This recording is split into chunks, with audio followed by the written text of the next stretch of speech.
नमस्कार। मैं एडवोकेट नृपेंद्र सिंह स्वागत करता हूं आपका अपने YouTube चैनल लॉ टूर में।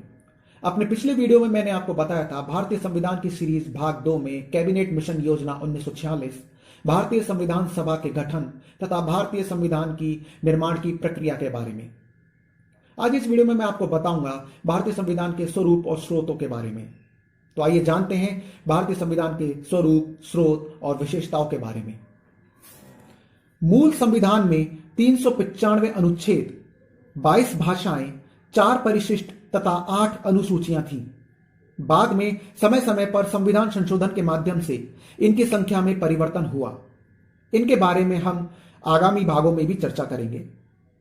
अगर हम संविधान के स्वरूप और विशेषताओं की बात करें तो यह विश्व का सबसे लंबा एवं लिखित संविधान है। साधारण समय में इसका प्रारूप संघीय है तथा आपात स्थिति में यह एकात्मक हो जाता है। यह सभी नागरिकों को एक समान नागरिकता प्रदान करता है। यह एक संप्रभुता संपन्न गणराज्य है। इसमें न्यायिक सर्वोच्चता में समन्वय पाया जाता है। इसमें समाजवादी, पंथ निरपेक्ष, एकल नागरिकता के प्रावधान सम्मिलित हैं। इसमें विशालता, लिपिबद्ध एवं संपूर्ण प्रभुत्व संपन्न लोकतांत्रिक गणराज्य के गुण विद्यमान हैं। मूल कर्तव्यों की लिपिबद्धता व वयस्क एवं सार्वभौमिक मताधिकार जैसी विशिष्टताएं इसमें सम्मिलित हैं। संविधान की सर्वोच्चता इसका विशिष्ट स्वरूप है। स्वतंत्र न्यायपालिका, मौलिक अधिकार, नीति निर्देशक तत्व तथा संघीय शासन प्रणाली तथा संसदीय एवं अध्यक्षात्मक शासन प्रणालियों का समन्वय आदि इसके स्वरूप और विशेषताओं में सम्मिलित हैं। अब जानते हैं स्रोत के बारे में। हमारे इस विशालकाय एवं इतनी विशेषताओं से युक्त संविधान को बनाने के लिए विभिन्न स्रोतों की सहायता ली गई थी। इसमें देशी और विदेशी दोनों प्रकार के स्रोत शामिल किए गए थे। तो आइए जानते हैं भारतीय संविधान के विभिन्न स्रोतों के बारे में कि भारतीय संविधान के निर्माण में कहां से क्या क्या लिया गया। सबसे पहले बात करते हैं विदेशी स्रोतों के बारे में। विदेशी स्रोतों में संयुक्त राज्य अमेरिका यानी कि यूनाइटेड स्टेट ऑफ अमेरिका से मौलिक अधिकार, राज्य की कार्यपालिका के प्रमुख तथा सशस्त्र सेनाओं के सर्वोच्च कमांडर के रूप में होने का प्रावधान, न्यायिक पुनरावलोकन की प्रक्रिया, संविधान की सर्वोच्चता, न्यायपालिका की स्वतंत्रता, निर्वाचित राष्ट्रपति एवं उस पर महाभियोग, उपराष्ट्रपति, उच्चतम एवं उच्च न्यायालयों के न्यायाधीशों को हटाने की विधि एवं वित्तीय आपात से संबंधित प्रमुख प्रावधान एवं तत्व लिए गए थे। ब्रिटेन से संसदीय शासन प्रणाली, एकल नागरिकता एवं विधि निर्माण प्रक्रिया, मंत्रियों के उत्तरदायित्व वाली संसदीय प्रणाली आदि व्यवस्था ली गई थी। आयरलैंड से नीति निर्देशक तत्व या सिद्धांत, राष्ट्रपति के निर्वाचन मंडल की व्यवस्था, राष्ट्रपति द्वारा राज्यसभा में साहित्य, कला, विज्ञान तथा समाज सेवा इत्यादि के क्षेत्र में ख्याति प्राप्त व्यक्तियों का मनोनयन, आपातकालीन उपबंध आदि लिए गए थे।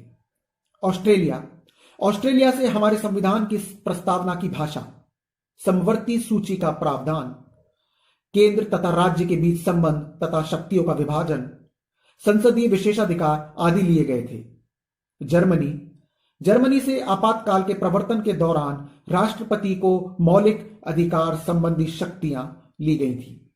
कनाडा से संघात्मक विशेषताएं, अवशिष्ट शक्तियां केंद्र के पास संबंधी प्रमुख विशिष्टताएं ली गई थी। दक्षिण अफ्रीका से संविधान में संशोधन किए जाने संबंधी प्रक्रिया के प्रावधान एवं मार्गदर्शन लिया गया था। रूस से मौलिक कर्तव्यों का प्रावधान लिया गया था। जापान से विधि द्वारा स्थापित प्रक्रिया के संबंध में मार्गदर्शन प्राप्त किया गया था। स्विट्जरलैंड से संविधान के सभी सामाजिक नीतियों के संदर्भ में निर्देशक तत्वों का उपबंध लिया गया था। फ्रांस से गणतांत्रिक व्यवस्था, अध्यादेश, नियम, विनियम, आदेश, संविधान विशेषज्ञ के विचार, न्यायिक निर्णय और संविधियां आदि ली गई थी। और इटली से मूल कर्तव्यों की भाषा एवं भावना ली गई थी। तो यह सभी देश वे थे जो कि प्रमुख विदेशी स्रोत के रूप में जाने जाते हैं, जहां से प्रमुख उपबंध हमारे संविधान में ग्रहण एवं समाहित किए गए थे। अब बात करते हैं भारतीय संविधान के भारतीय स्रोतों के बारे में। यहां पर यह उल्लेखनीय है कि संविधान निर्माण से पूर्व भारतीय शासन व्यवस्था भारत शासन अधिनियम 1935 यानी कि गवर्नमेंट ऑफ इंडिया एक्ट 1935 के प्रावधानों के अनुसार चलाई जा रही थी।